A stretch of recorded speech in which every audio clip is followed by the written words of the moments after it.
I have good news for you today. The good news today is not only about Jesus, but it's about the cities of refuge that we discover that the Bible tells us all about. We're in the middle of a series on the emptiness of Easter. And what we discovered is that we talked about the empty cross, the empty tomb, the empty clothes. And today we're talking about the empty-hearted. We all know about Good Friday. It's coming up here very quickly. When I was a kid, I didn't understand Good Friday that much, and I often wondered, Jesus died on Friday. Why do they call it good? Because that seemed to me to be a bad thing. But as I got older, I understood that it was good for humanity that Jesus died because we have been redeemed. We've been atoned for. So there's Good Friday. And then, of course, there's Easter Sunday, or what some call Resurrection Sunday. And so there we have those two events. But what about the day between those two events? Between Good Friday and Easter Sunday, what's the deal with that day? That would be on a Saturday, of course. And we know that some people call that Easter Eve. In some traditions, it's called Low Saturday. And mostly it's called Black Saturday, especially in the Philippines. It's Black Saturday. And in fact, it is such a low time for Roman Catholics that they have no Mass on Saturday before Easter. It's a Black Saturday. Now, what happens on Black Saturday? If you go back in history to that Black Saturday, you find that basically there were two groups. There was the Sanhedrin, and that was the group of people that tried Jesus. They found him guilty, and they sentenced him to die on the cross. And that group of people executed Jesus Christ, and then that was on a Friday, and then that next day, they all went to the temple. And they all worshiped. And here they had just put to death Jesus Christ. We might look at them and think they were hypocrites. We might look at them and think they were devils. Certainly we have to question whether or not their worship was acceptable or even sincere. On the other hand, there was a group of people who were called the followers of Christ. They were men and women who followed Jesus, and they were empty-hearted. Jesus had died, and from what I can read in the Bible, not a single one of them ever expected Jesus to raise from the dead. They're all empty-hearted. They're all disappointed on Black Saturday. And that's why Easter Sunday was such a big deal for them. That's why they were all so surprised. But that group was very empty-hearted. Why?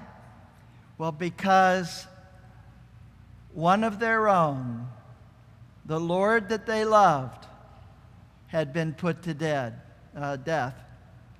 He had died, and they were in sorrow. They were empty-hearted. And today, you may find that you're empty-hearted.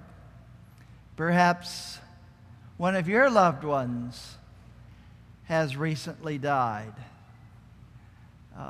Next month, we have a memorial service for Bill Almstad, who has been a member of this church for many years. We're sad about that. We're empty-hearted, those of us who knew him. You may be empty-hearted today because the economy has tanked. Your net worth is not nearly as much as it used to be. You may be empty-hearted today because your retirement has been cut in half or maybe vanished completely. You may be empty-hearted today because you don't have a job. You've been laid off. You may be empty-hearted today because you're going through a relationship breakup. Either it's someone special in your life or perhaps even a relative, perhaps a loved one, perhaps a marriage. It's a divorce. Or perhaps it's a breakup of a relationship between brothers or sisters or parents and children. But you're empty-hearted today because of that. You may be empty-hearted because you've lost your sobriety and you need to be in a rehab center. You may be empty-hearted today because you've lost your health. You've had a diagnosis and it's not very good. It may even be terminal. But you are empty-hearted. And you may be empty-hearted because you're like me. You've lost your youth. You know, I can't do the things I used to do. I'm not young anymore. My mind is young, but my body is old.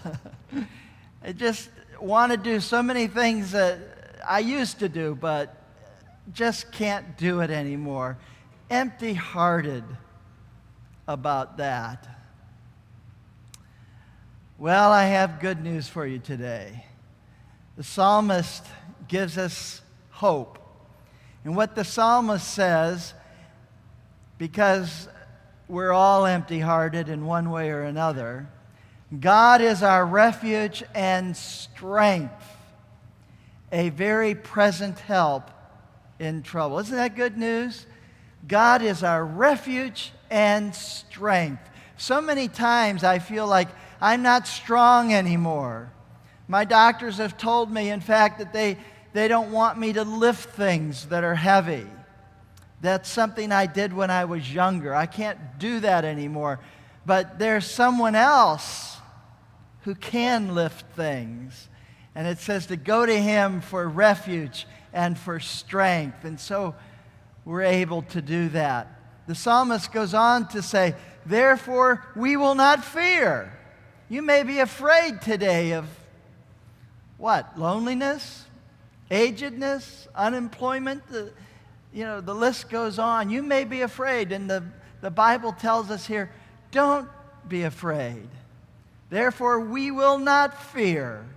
Even though the earth be removed, and though the mountains be carried into the midst of the sea, even though the earthquakes of Southern California are abundant, and they're trembling almost as we speak, even though there are lots of earthquakes, we will not fear. We may be empty-hearted, but we will not fear.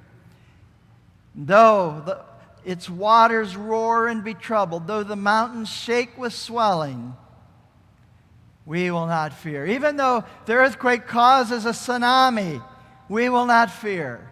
The earth may tremble, the mountains may go into the sea, but we will not fear. Why? Because even though we may be empty-hearted, even though we've lost everything, we have faith in the Lord. And then it tells us, Selah. What does that mean? Well, we see it again in verse 7 of Psalm 46. The Lord of hosts is with us. The God of Jacob is our refuge. And there it is again, Selah. Selah. It simply means stop and contemplate what you have just heard. Think about it. Meditate on it. Even though everything is falling apart all around us, we will not fear. Even though we are empty-hearted, we will not fear. Why?